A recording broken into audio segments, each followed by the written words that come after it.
Naglalakad tayo ngayon, pupunta ako ng Coop kasi may natanggap na naman ako ng message na may kukunin akong package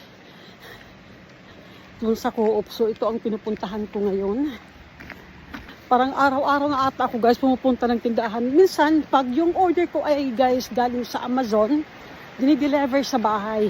Tapos pag sa ibang company naman, may isang lugar na doon nila dinadrop. Buti na lang at malapit lang ito sa bahay.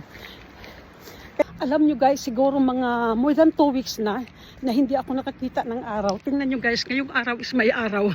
Ngayong araw guys is may araw daw.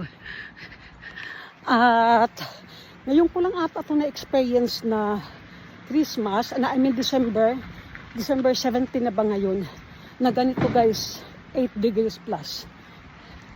Umiiba na talaga guys ang takbo ng mundo ngayon. At pagkatapos ko dito, didiretso ako sa Chinese, parang Asian store. Titingnan ko kung may lumpia wrapper sila. Kasi kung wala guys, doon na rin magpapabili na rin ako sa Westeros. Kasi alam ko guys, maraming tindahan doon sa Asian, yung maraming Asian store sa Westeros. So, meron silang lumpia wrapper. So guys, ito na ang package na nakuha ko dito sa Coop.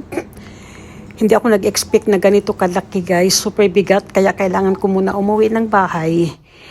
Kasi hindi ko ito pwede dalhin sa city, sa shopping center guys, habang nag-iikot ako doon kasi super bigat. Na muna ako sa bahay.